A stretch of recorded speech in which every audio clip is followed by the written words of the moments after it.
ำว่าธรรมะเป็นเรื่องความจริงของชีวิตเฮาเองเด้ธรรมะนี่บ่เป็นเรื่องของศาสนาใดทั้งสิ้น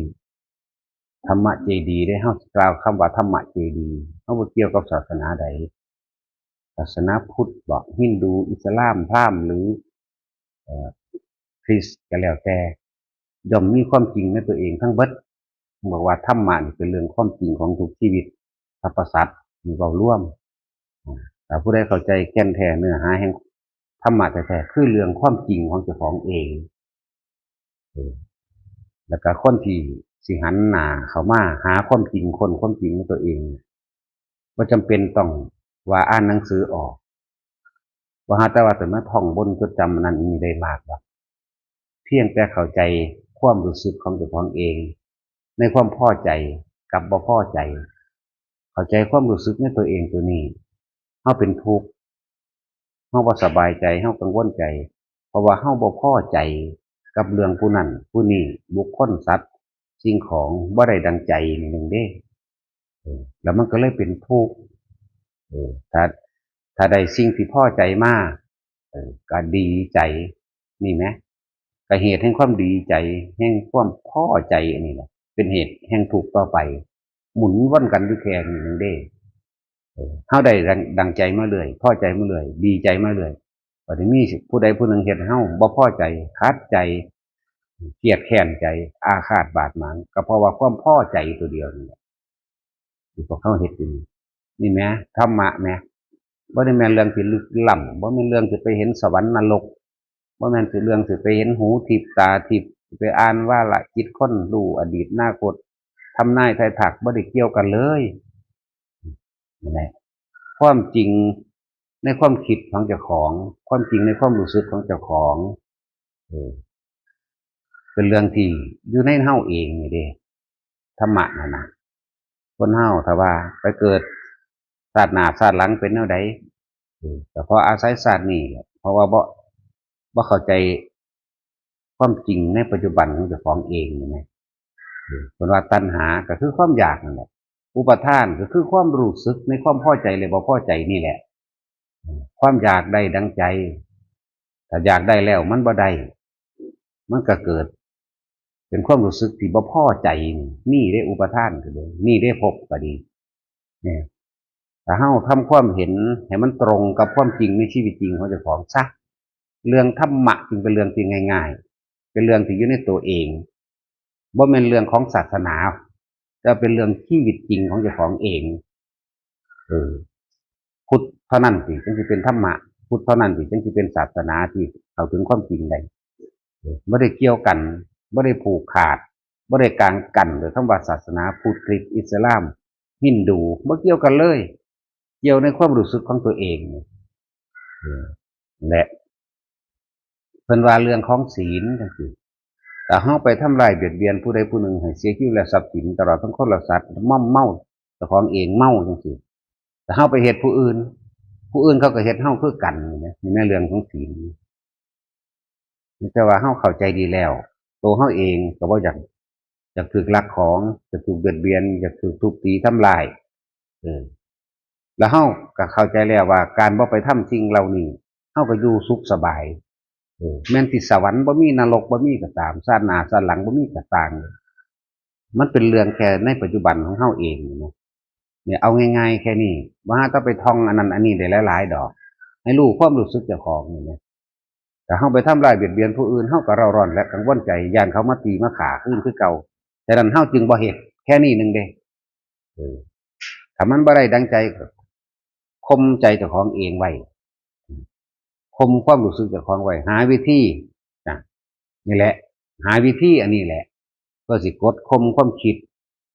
บ่ให้มันเกิดอารมณ์ความรู้สึกที่เครียดแค้นอาฆาตยังรุนแรงจนถึงขั้นว่าทำร้ายฆ่ากันได้นะบอกว่าธรรมะเป็นเรื่องของเฮาเองบ่ได้เป็นเรื่องที่อยู่ไกลโตเลยเป็นเรื่องที่อยู่ในเฮาปัจจุบันนี้คิดเบิ่งดีๆแม้นสวรรค์สิบ่มีจริงแม้นนรกสิบ่มีจริงแต่ในปัจจุบันนี้เฮาไปหาหลักของเขาเฮาไปหาตีหาฆ่าเขากินเหล้าเมายานั่นนี่กับเขาอย่างเงี้ยเขาก็ต้องฟาดเฮาคืนคือกันเอาแค่นี้ก็ได้เด้ นั่นแหละถึงมันบ่แม่นเรื่องยากมันบ่แม่นเรื่องที่สิไปดิ้นรนอีหยังแบบเกินความจริงของเจ้าของเองเลยไปอ่านมาไปฟังมาย่านนั่นย่านนี่16ขัน16ข้อเท่าไรข้อกระสร้างอยู่ในแค่ความคิดกับความรู้สึกเท่านั้นผู้ใดระงับดับความคิดบ่ให้เกิดความรู้สึกใดในความพอใจบ่พอใจจบล่ะนิพพานล่ะดับเย็นล่ะแค่นี้หนึ่งเด้ดับความคิดหยุดความคิดตัวกอเกิดทั้งเบิดคือความคิดตัวกอเกิดทั้งเบิดจิตใจเนี่ยกอเกิดทั้งเบิดเลยเพื่อให้เกิดความรู้สึกคือจังเฮ้าเห็นคนที่บ่เคยเห็นกันจักเทื่อเขาย่างงอกๆมานี่มีความรู้สึกว่าบ่พอใจปั๊บขึ้นมาทันทีนี่แหมเฮาเฮ็ดจังได๋จังสิทันความคิดตัวนี้ได้เออก็เขาบ่ทันได้เฮ็ดหยังอยู่คือสั่งเขาโลดคือหักเขาโลดแหมเนี่ยนี่ล่ะผ่านการความคิดมันเร็วมันเป็นสูตรสำเร็จที่เพิ่นว่าอุปทานกับความรู้สึกที่พอใจกับบ่พอใจเท่านี้อุปทานก็เลยบ่หาแต่ไปฮู้ทั้งเบิดดอกในปฏิจจสมุปบาทสายเกิดสายดับอิหยังก็ตามมีปฏิจจสมุปบาทคือรู้เท่าทันความคิดเจ้าของนี่บ่คิดนึกไปให้มันเกิดความร้อนและกังวลอยากได้ดังใจนี่แค่นี้มันบ่ได้ไปยากกว่านั้นเด้เดี๋ยวธรรมะคือความจริงในตัวเองบ่แม่นเรื่องไปเห็นสวรรค์นรกบ่แม่นเรื่องไปคุยกับยมพบาลได้นี่แหละจึงบอกว่าเว้าง่ายๆนี่แหละอย่าไปฟุ้งซ่านจินตนาการกับเขาหลายมันสิเป็นเอาเองดอกนั่นเฮาจึงหาบัดนี้หาเครื่องอยู่ของไผเครื่องอยู่ของหยังเครื่องอยู่ของความคิดเจ้าของนี่นึงเด้บ่แม่นอยู่ยากเด้พยายามฝึกเอาซะตามธรรมดาแล้วคนเฮาแต่เกิดมานี่บ่รู้จักวิธีควบคุมความคิดมันคิดจนชินแล้วถ้าเกิดมาจำความได้นั่นเดี๋ยวก็ถ้าเป็นเด็กน้อยมากก็คิดถึงหมู่ถึงพวกเล่นน้ำกันคิดถึงพ่อถึงแม่เวลาอยากกินขนมบ่มีเงินเออคิดถึงอันใดที่มันสนุกสนานเฮฮานี่น่ะมันก็ซึมมาแต่จำความได้นั่นแหละขนาดจำความบ่ได้มันก็คิดถึงแม่เวลาหิวนมนั่นหิวข้าวหิวนมร้อนหนาวอยากให้ผู้อื่นมาซอยจังซี่นั่นจำความบ่ได้มันก็เป็นนั่นคือมันก็เป็นสันของมันอยู่แล้วนะแหละพวกเฮาก็เลยพากันทุกข์เพราะว่าความคิดความดิ้นรนขวนขวายให้มันได้ดังใจนั่นแหละก็หาเครื่องอยู่แบบนี้มันก็เลยบอกเพิ่นก็ได้แต่เป็นเพียงพูดแนะเฮาว่าพยายามเอาความคิดนี่มาสังเกตลมหายใจเจ้าของเด้อแน่นี่แม้เรื่องในโตเฮาเลยเด้บ่ได้ไปยืมไผซื้อไผเซาไผเด้ลมหายใจหูดังไผก็ดีมีเสมอกันมีเท่ากันนะแค่คิดได้ระลึกได้สติคิดถึงลมหายใจนี่แหละสติไปเลยปัจจุบันก็คิดถึงลมหายใจนี่แหละใจเป็นไงใจเป็นประธานก็คือความคิดนี่แหละไม่ต้องไปสนใจหรอกเขาสิแปลว่ายังกะสร้างเฮาเอาเรื่องของเฮาเลยหาความหมายในตัวเองเวลาคิดฮอดผู้นั้นคิดฮอดผู้นี้โอ้อันนี้บ่ใจนี่โลดโอ้อันนี้บ่จิตนี่อันนี้บ่นี่โลดนั่นแหละจึงหาที่อยู่ของความคิดของเจ้าของเองเพื่อให้เกิดความรู้สึกในตัวเองคือเก่าอย่างที่ว่าเวลาเฮาเห็นคนปั๊บพอใจเลยคุณคำว่าพอใจเลยนั่นแหละความรู้สึกหรือว่าอีกศัพท์บาลีว่าวิญญาณความรู้สึกว่าพอใจความรู้สึกไม่พอใจกับบุคคลสัตว์สิ่งของที่เฮาเห็นหรือเรื่องราวต่างๆที่เฮาได้ยินมีความรู้สึกว่าบ่พอใจบ่ถึกแต่บ่พอใจแต่พอใจถึกแล้วดีแล้วแม่นคนเจ้าเพราะว่าหยังมันเป็นลงความเห็นของเจ้าของแล้วว่ากูก็เห็นว่าจังสั่นกูก็เห็นว่าแม่นจังสั่นกูพอใจแบบนั้นเนี่ยถ้าว่าให้หาที่อยู่ของความคิดของความรู้สึกตัวเองแค่นี้เอาความคิดนี่มาคิดถึงลมหายใจเจ้าของรู้ลมเข้ารู้ลมออกเอาความรู้สึกสัมปชัญญะได้นะมาอยู่ในอาการปิติคือความรู้สึกของเจ้าของเองคนเฮามีความรู้สึกพอใจกับไม่พอใจกับบุคคลกับสัตว์กับสิ่งของแม้เรื่องอดีตกระสร้าง ก็เรื่องอดีตนั่นแหละที่คนคิดปรุงแต่งไปมันเป็นเรื่องอนาคตนั่นแหละคำว่าเกิดแล้วไปเกิดแบบนั้นเกิดตอนที่มีความรู้สึกพอใจผู้นั้นบ่พอใจผู้นั้นนั่นนะนี่แหละอันเรื่องเกิดเรื่องของภพก็ดีคือความรู้สึกที่เกิดอันอาศัยสิ่งของสิ่งอื่นเออเฮาอยากได้สัตว์เลี้ยงเฮาอยากได้หมาหน่อยมาเลี้ยงจักโตนั่นเฮาก็เลยคิดนั่นคิดไปหารูปหมาล่ะมโนนึกภาพจินตนาการเป็นหมาไว้แล้วปรุงแต่งไปเป็นน่ารักแบบนั้นแบบนี้ว่าไปนะความรู้สึกอยู่ไสวะนี่ความรู้สึกอยู่น้ำหมาพอใจอยู่กับหมาแต่บ่พอใจกับหมาคือกันคนละพันธุ์หรือมันพันธุ์เดียวกันน่ะสร้างตัวหนึ่งตุปุตัวหนึ่งบ่ตุปุตัวกูบ่พอใจเนี่ยขนาดหมาเดียวกันแท้ๆเด้นี่เห็นบ่ล่ะจังว่ามันบ่ได้ยากเด้ธรรมะคนเฮาเอาความรู้สึกที่ไม่พอใจไปไว้กับหมาความรู้สึกที่ไม่พอใจไปไว้กับหมาคือกันพอใจกับบ่พอใจขนาดหมาตัวที่พอใจอยู่แท้ๆได้มาตั้งที่แรกโดยพอใจบัดมันเฮ็ดบ่ถูกใจเด้ก็ยังบ่พอใจกับหมาตัวเก่านั่นแหละคำว่าวิญญาณนั่นแหละคำว่าภพเกิดขึ้นแบบนั้นใจง่ายๆนึงเด้หรือบุคคลขนาดลูกเจ้าของฮักคักแท้ๆนี่เวลามันเฮ็ดบ่ถูกใจบ่ได้ดังใจก็ยังมีความบ่พอใจกับมันตะกี้พอใจเนี่ยคนผู้เดียวแท้ๆเด้นี่เดี๋ยวก็บ่พอใจเดี๋ยวก็พอใจเนี่ยมันเป็นจังซี่นึงเด้นั่นแหละภพเกิดแบบตอนที่ว่าพอใจกับบ่พอใจนั่นแหละอันอาศัยหยังเอาอาศัยความคิดอาศัยจิตอาศัยใจอาศัยความคิดจึงบอกว่านึกเข้ามาสู่ฝึกหัดอยู่กับตัวเองลมหายใจมีในตัวเองความรู้สึกของตัวเองมันก็รับรู้สึกของตัวเองได้อยู่แต่ว่าคนเฮาส่วนมากก็ไปเอาความรู้สึกไว้กับผู้อื่นกับความเกลียดแล้วก็ความชอบเท่านั้นพอใจกับไม่พอใจอันเก่านี่แหละหักกับสั่งนะมันสั่นเพราะว่าความหยังเพราะความอยากได้ดังใจนั่นละโลกก็เลยอยากได้ดังใจหรือราคะการเดียวกันนี่แหละสื่อมันกันเฮาภาษาเฮาที่เฮาเข้าใจง่ายบ่จำเป็นต้องท่องหยังได้จักคำเลยก็ได้อ่านหนังสือบ่ออกก็ได้มันต้องฮ้อนเป็นไหมคนนี่นะอ่านหนังสือบ่ออกฮ้อนเป็นบ่ฮ้อนอยู่นะฮ้อนแม่มึงแท้แน่นความรู้สึกฮ้อนหนาวแม่มึงแท้แน่ความรู้สึกหนาวอ่านหนังสือบ่ออกเด่นท่องหยังก็บ่ได้เลยขนาดนั้นแต่คนตาบอดก็ยังหูฮ้อนหูหนาวไหมคนหูหนวกก็ยังหูฮ้อนหูหนาวไหมนี่แหละจังว่าหันเข้ามาเบิ่งความรู้สึกนึกคิดของเจ้าของเองโดยเอาความคิดนี่มารู้ลมเข้ารู้ลมออกเอาความรู้สึกที่เกิดอาการนิ่มนวลหรือปิติจึงเรียกว่า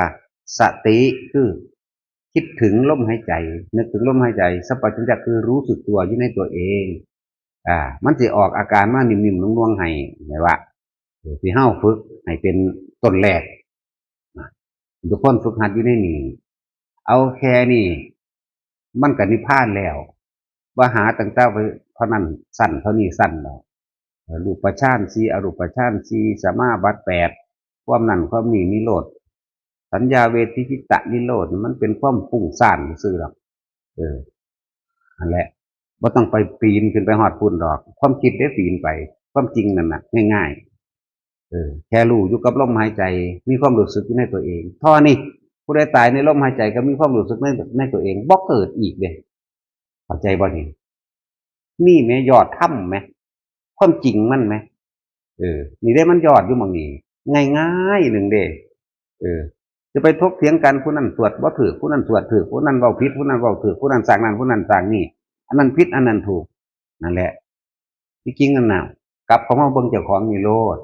อย่าไปเอาหยังที่ยากนี่แหละยอดถ้ำเหลือถ้ำมาเจดีถ้ำอันนี้เป็นสิ่งบ่ตายตอนนี้คิดเบิ่งคักๆโลดเวลาใดเฮาเข้ามาลมหายใจเกิดความรู้สึกในตัวเองได้อาการปิติมันเกิดนั่นแหละที่บอกว่าอิ่มปลื้มอยู่ในตัวเองความรู้สึกสบายบ่ทุกข์บ่ยากกับไผเพราะว่าบ่ไปคิดถึงไผเท่านี้นึงเด้มันบ่ได้ไปยากเด้มันเป็นทุกข์มันเป็นยากแล้วนำผู้อื่นเป็นจังซั่นเป็นจังซี่ไปยากนำเขาเฮ็ดหยังบอกเลยเด้เนาะป๋าบอกแล้วก็แล้วแต่เด้เนาะของแท้เด้เข้าใจไหมล่ะจะทำไม่ทำก็แล้วแต่มันง่ายๆนึงเด้มันบ่แม่นเรื่องที่ต้องมาเคร่งเครียดเด้บ่แม่นเรื่องต้องเคร่งเครียดนั่งหน้าขมิ้วคิ้วขมวดขรึมเคร่งเนี่ยมันบ่แม่นเรื่องแบบนั้นบ่แม่นต้องไปเพ่งเล็ง หรือเดินจงกรมอยู่หั่นบักขนาดนักเด้ของเฮามันสมาธิเคลื่อนไหวของเฮามันง่ายๆนึงเด้รู้สึกตัวทั่วพร้อมได้ทุกขณะรู้สึกตัวแบบไหนรู้สึกตัวว่าตัวเองไม่คิดถึงคนอื่นกลับมาอยู่ในร่มมั่งกลับอยู่ในความรู้สึกตัวเองมั่งในการเคลื่อนไหวร่างกายทำการทำงานมั่งอยู่แค่นี้เนี่ยแค่ความคิดว่าไปคิดหาไผนี่เออพุดต้นบักม่วงกองออกนั่นนะเสียหญ้าหดน้ำต้นหมอกต้นไม้อยู่ก็อยู่ในหดน้ำต้นไม้บ่คิดบางอื่นนี่แหมก็เบิ่งหดน้ำเปียกแล้วพ่อเลยไปหันเลยเว้ยนี่แหมรู้สึกตัวพร้อมในปัจจุบันขณะไงเออมันง่ายๆหนึงเออแต่ว่าคนเฮามันยากเพราะว่ามันคิดเอาเจ้าก็ไปเกิดกับคิดนั่นแหละแต่ว่าบ่ได้เป็นไปดังเจ้าคิดเด้อารมณ์เจ้าจังหากพุ่นเด้อสิแบ่งไปในความพอใจบ่พอใจนั่งสมาธิว่ะโอ๊ยบ่สงบนั่นเห็นบ่ความบ่พอใจเกิดแล้วสงบบ่สงบก็สร้างแม่งเป็นหยังว่าแต่มันอยู่ในหูดังได้สงบมันเป็นจังไดเดี๋ยวนี้เนาะเออสงบมันอยู่แค่ลมหายใจเข้าออกมีความรู้สึกว่าลมหายใจเข้าออกมันแค่นี้นึงเด้สงบไหมสงบจากความคิดไหมคิดปรุงแต่งในความอยากได้อยากดีอย่างนี้อยากเห็นสั่งอีนั่นหักอีนี่สั่งหมูสั่งหมากาไก่เรื่องนั้นเรื่องนี้นำเขามาคิดนะพูนไปเบิ่งโทรทัศน์พัดลมมากก็มาเว้ากันศูนย์ไปนํเขาเด้โอ้ยบ่เคยเห็นพร้อมเด้พุ่นประเทศนั้นประเทศนี้ยิงกันฆ่ากันอามึงตายตอนนั้นมึงแล้วไปศูนย์นํเขานั่นนรกจักว่าล่ะนี่แหมเป็นหยังคือบ่กันไว้เดี๋ยวนี้นั่นแหละบอกคำว่าพบคืออารมณ์ความรู้สึกไม่ความพอใจกับบ่พอใจเด้อง่ายๆหนึงบ่หาแตกรรมมาพบรูปประพบดอกแล้วจังมาแบ่งอีก32 31ภพภูมิแบบนั้นไปบ่หาแต่แบ่งวางซั่นก็ได้จ่อเข้ามาในลมหายใจเจ้าของหนึ่งรู้ในความรู้สึกของเจ้าของหนึ่งบ่ฮักไผบ่ซังไผนั่นดับเย็นแล้วเออคือว่านิพพานนั่นน่ะมันเป็นชื่อว่าแปลว่าความดับเป็นความเย็นมันคือความไม่เร่าร้อนไม่กับความรู้สึกที่ไม่เร่าร้อนกังวลกระวายกับบุคคลผู้ใดผู้หนึ่งเนี่ยนี่แหมคำว่านิพพานมันเป็นจังซี่นึงเด้มันบ่เป็นเมืองเด้นั่นแหละมันบ่ได้เป็นแบบนั้นมันบ่ได้เป็นเมืองแล้วก็มันบ่ต้องไปอีกมันอยู่ในลมหายใจของเฮานี่เข้าใจบ่ล่ะมันบ่ได้มีรูปร่างตัวตนเด้นั่นแหละความคิดของเฮาบ่ไปนึกถึงบุคคลบ่ต้องไปนึกถึงพระพุทธเจ้าบ่ต้องไปนึกถึงพระสงฆ์บ่ต้องไปนึกถึงสวรรค์วิมานอีหยังเด้มันอยู่แค่กับลมมันรู้ด้วยตัวเองมันเป็นแล้วเด้นั่นน่ะจักบ่มันบ่แม่นของสิไปยากปานนั้นนั่นแหละเพราะว่าเฮาได้ยินได้ฟังมาหลายๆอย่างกับศัพท์ภาษาบาลีมันเป็นภาษาต่างประเทศอันนั้นเฮาบ่เข้าใจบ่มีผู้แปลแต่ว่านี่เฮาเอาความรู้สึกเว้ากันเฮาเอาความรู้สึกเว้ากันเด่นคนอ่านหนังสือบ่ออกร้อนบ่ร้อนจับไฟก็ร้อนคือกันตัวต้องอ่านหนังสือออกซะก่อนสิจึงไปจับไฟบ่ร้อนแม่นบ่ล่ะมันง่ายๆคนหูหนวกก็ร้อนคนตาบอดก็ร้อนจักว่าล่ะถ้าว่าร้อนคนหูหนวกศูนย์เป็นบ่เอาเนี่ยก็ศูนย์แม่งคือเก่าตัวดีใจก็ได้คือกันตัวคนอ่านหนังสือบ่ออกก็ดีใจเสียใจได้คือกันตัวก็ร้อนเอาคือกันแหละเนาะก็ศูนย์ไทมันผู้นี้คือกันตัวจังซั่นแหล้วนี่แหมแค่บ่มีความรู้สึกในความพอใจและไม่พอใจแต่ว่าอาศัยลมหายใจเป็นเครื่องเริ่มต้นเอาเด้อเพิ่นบอกว่าง่ายๆเด้บอกแล้วทำไม่ทำก็แล้วแต่เอาพอ